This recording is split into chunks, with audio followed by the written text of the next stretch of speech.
Welcome back to the Metro on WDET. I'm Robin Vincent. And I'm Tia Graham. And for many, the civil rights movement never ended. It just evolved. Nikki Giovanni, who died in December, captured what those moments meant for Black people in America with the written word. Her poetry often held a sense of urgency for Black Americans, one meant to unify and protect one another. An activist at her core, Giovanni stayed true to who she was proud to be, an unapologetic Black woman.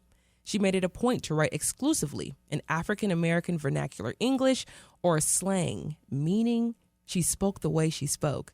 She lived as she was. Awards aside, Giovanni was a lifelong learner and a teacher of love. Her works represent the times, and they're a love letter to the people. One person who's thought a lot about Giovanni's life and legacy is Jessica Caremore.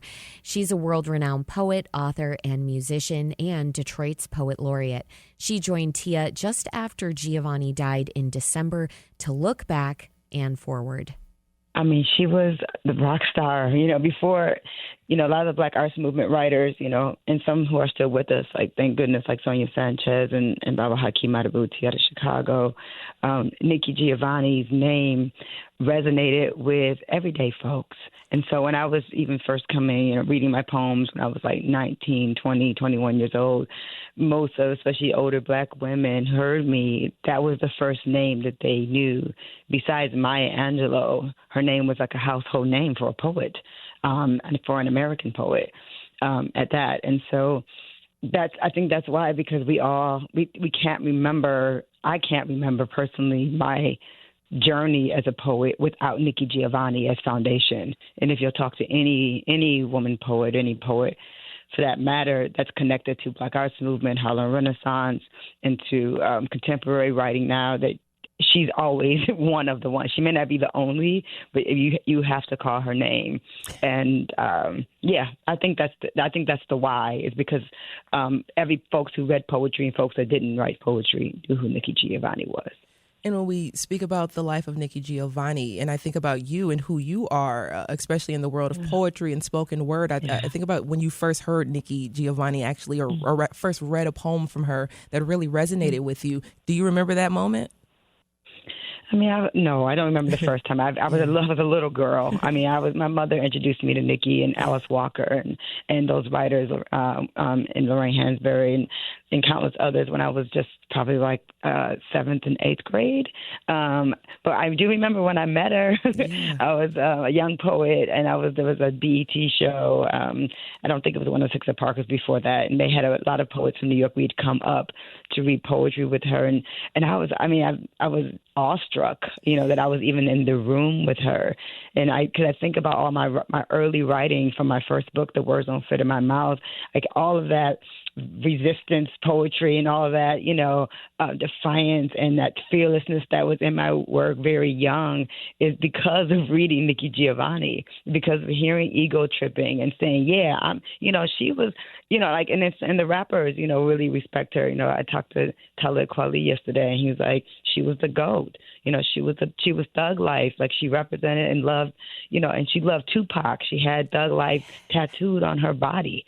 And she did that for her sister Afeni when she lost Tupac Shakur. So she also loved this thing called hip hop and saw the connection between hip hop and poetry, and we loved her for that as well. But yeah, she was a very petite icon, very in stature, small, but and it took years to get close to her. I mean, I've been with her very often the last few years. I was just with her in Austin for a large book festival, and I did a large show with her at NJ Pack where we shared a dressing room. And, even after decades of being around her and sharing space and jokes and her seeing my son grow up since he was a baby, I still am in awe. I still, they had us in New Jersey Performing Arts Center. We were sharing a dressing room, and I was like, no, and I moved all my stuff over to the corner because I just thought it was inappropriate. I was like, no, this is Nikki's room. We can't share a room. She needs her own. And she came in, she was like, you're good. It's fine. And And so, I don't know. I'm kind of like at a loss. I didn't sleep a lot last night. Yeah. I just want to just send my heart out to the poets, especially the Black women poets like Ursula Rucker and Stacey Ann Chen and Asha Madeli. I mean, there's so many of us who, if not for Nikki, we wouldn't know that we were possible. Yeah. And that's what's like, we wouldn't know we were possible. Like, I wouldn't think that being a poet was a possibility as a life work, if not for Nikki Giovanni, and she's going to be just sorely missed. I mean, countless anthologies, and it's not an easy life, being a poet. It's not like the silver spoon. It's not the easiest choice. Yeah. But she's a poet activist, poet recording artist, like many of us. And I'm happy that people revere her and know her name, because many of us go away and you don't even know the work and the impact we've had. People like Gil Scott-Heron, either you knew him or you didn't. And if you've had the privilege, she was just here in Detroit. The Charles H. Wright just hosted a conversation with Nikki Giovanni right there in the Rotunda recently. And I got to see her there again. So if you've been graced with her and been, it's a privilege, because some people will never have the chance and the opportunity. Hey, a lot of our giants. So Yeah. I wanted to get to a few clips we have here, because we do have some clips that I would love to hear I'll you just talk. And I love to hear you talk, because you're talking so passionately about Nikki Giovanni and what she meant to you and so many countless Black poets, Black women poets throughout the United States, throughout the world, actually. So this clip that we have here is for most people know this clip very well, but it's the conversation she had, the interview she had in 1971 with James Baldwin. And here's a little clip of that, and then we're going to have you respond to it. To this day, is that I really don't understand it. I don't understand how, on one hand, they say you're talking about like a Black man, that he can be nothing in the streets and so fearful in his home, that he can be brutalized by some white person somewhere, and then come home and treat me, my mother, the same way that he was being treated, which perpetuates. I mean, you take somebody else. I'm not married, right? Yes, but I couldn't play my mother. And Jessica, for me, every time I hear that conversation in particular, I just think about our connections and dynamics with one another in the Black community. So can you talk a little bit about the significance of that interview, especially in 1971, and then how we, get to 2024? Yeah, look how gangster she is talking to James Baldwin. Yes. You know what I mean? And that interview is amazing, because she was taking him to the, to the table. Like, she wasn't holding back, and she wasn't intimidated. Younger than James Baldwin, right? But not intimidated by him. I love that interview, because they're smoking cigarettes. It's just really great. But what she's saying about what it is, I mean, I've been married. I've had husbands, and I was married to 2 Black men, and so I understand the dynamic of them going into the world and coming home, and what they bring home. That interview has so many layers to it, and people should. I mean, it's so easy to access these things now. Should tap in and listen to it in a full way. But that's Black women carry all of that. We carry all the worry of our sons going outside, our husbands going outside into this place called America, where you're not safe, where even in 2024 we are not safe. We're watching in the news media right now, police and people getting off murdering. My friend's son is Jordan Neely, the young man that was killed in New York City, was choked to death by a person that's now gets to walk free. And so these are things that happen to us in real life. It's not a movie or a fictional tale. It's real. It's real sorrow. It's real pain. And she fought against white supremacy in a very real way, and patriarchy, and loved Black men all the while, right? Like, fighting, and definitely like a woman's voice. But she loved brothers, and she absolutely, and I know the one, Kwame Alexander, who she is like a son to her, who called me yesterday. I know this is a big loss for him, but I can't remember a situation where she didn't call his name. So we love hard. We love our community hard, and that's who she was, and that's why we can see ourselves in Nikki, because we know what that feels like. And Jessica, just thinking about everything that you're talking about right now in terms of Nikki Giovanni, her life, the impact that she had on so many people, and you talking about, 2024 and the things that we've seen and continue to see in the news, the things that we can continue to see happening to the Black people and Black community here in America. And I think about crying and being able to have that outpouring of love and tears and show love and support in different ways. And Amanda LeClaire had a chance to speak with Nikki Giovanni in 2020. And here's a clip of Nikki talking about what she thought about crying. You have to take in, or I certainly was interested in taking in, well, what does it mean to cry? What it grows from your tears.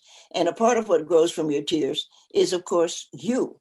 You grow from your tears. You have helped yourself learn that it's all right to grow. And listening to you talk about, Giovanni, and then listening to Giovanni speak as well, what does that mean to you? What does crying mean to you, especially as a poet? Well, I'm doing it now. I've been doing it since last night. Crying is necessary. It's healing. I cry. I'm making tea. I didn't sleep much. I cried nonstop last night. I called my friends and cried with them, and so and then you wipe your tears away and you say, okay, now I have to work. And so that's what it is for me. It's what Nikki's saying. It's the mirror. Tears are the mirror looking at you, saying, this is how I feel. Now, what am I supposed to do with this feeling? Because I can't just sit up in my house and cry, right? So I have to get to work. And it's hard when people tell you, oh, Jessica, you're carrying the torch, and it's pressure, to feel like, am I adequate enough to even do it? Am I adequate enough? Am I good enough? Still, now, am I good enough to walk in shoes that big? Am I, I haven't written enough books yet. I don't feel like I am, people feel like I am, and I don't, I don't. I feel like, I got so much catching up to do. I have so many poems to write and so many other people to touch and inspire. And so I feel like I'm just getting started again. And so that's what it does. You're crying, you're thinking, you're figuring out what is my role and what am I supposed to do? What is my legacy supposed to be? How do we keep her voice alive? How do we make poetry matter in our community and make it a balm, and something that people can heal themselves with? And so that's what she does for us, and that's what tears do. And that's what I'm trying to figure out. Yeah, I'm trying to hold back tears myself right now because how do you stand in the shadow, I guess you can say, or just be around and try to uphold and extend the legacy of a giant like Nikki Giovanni and the impact that she had, especially when we think about the civil rights movement and the power and the voice that she gave to Black people during a time when Black people didn't feel like they had the power to voice their own opinion. So to want to continue a legacy like that, especially in 2024, when we see that we need more unity within the Black community more than ever, I just think about what you just said, once again, trying to extend that legacy and making sure that people know that our voices matter and they're being voiced through spoken word. That's right. And poets come from a great tradition of activists and scholars and educators. She has a great quote. She says, and I have it in my house, it says, understand that you, my children of battle, are your own heroes. And so I think she would also want to remind us of that, is that I don't think she's necessarily trying to be that hero. She's like, look, you have to become your own hero, and we have to save ourselves. And that's what she did, and she was an example. And that's what I know I have to do, is just continue to be the example, write the poems that I write, and get to connect to the people I can connect to. I just had a huge, beautiful poetry tea event with little girls, and I used her book, Hip Hop Speaks to Poetry, Speaks to Hip Hop. This is the book I've used anytime I've visited hospitals, any place with little people. Heard that poetry book she edited is so beautiful and amazing. So you get these tools from your elders and you use them. And that's what I'll continue to do as I go into schools and I continue to do this work that I do as a poet. I bring her with me, and that's what we all must do. Yes. And Jessica, before I let you go, you talked about it and you hit on it just a little bit, but I do want to talk about, activism, poetry, and the legacy that Nikki left behind in terms of teaching young people how to motivate and activate themselves and organize themselves. We have a young organizer who's coming on the show just next after us. And I just, any words or any poetry that you can lend to those who are young and trying to activate themselves. Well, that love has to be at the center of everything you do. You have to love the people that you're trying to take care of. You can't judge them. You can't look down on them. You have to look at them as an extension of yourself. I had a little short poem from Nikki that I wanted to share if I have time. I don't know if I have time, though. Please. It's just from her book, Make Me Rain. It's one of her newer collections, and I love it.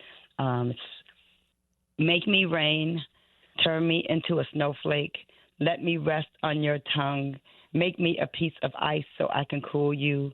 Let me be the cloud that embraces you or the quilt that gets you dry. Snuggle close, listen to me sing on the windowsill. Make me rain on you. And I think that's, it's about love. Like at the core of all her work was love. Or her activism, she was that professor that was hard on you in that classroom in Virginia. Like whatever it was, it's love. And if you don't have that, then you're not doing the work. Because we're trying to, as poets, we're just trying to connect humanity back to itself. And right now, humanity needs humans. We're at a very deep crossroads in this country and what's happening, as you know, abroad in Palestine and other places in the Congo. And we're seeing like a lot of deep pains. And, and our children are watching us be complacent with the killing of children and bombing children, and it's heartbreaking. And so we have to love each other better and become better people, so that we can become a real people again. Because we're getting really away from that in a very scary way. So. That was Jessica Care-Moore, Detroit's poet laureate, discussing the life and legacy of Nikki Giovanni. The poet and civil rights activist died in December. This is WDET-FM, Detroit Public Radio, your connection to news, music, and conversation. And this is the Metro's one-year anniversary show.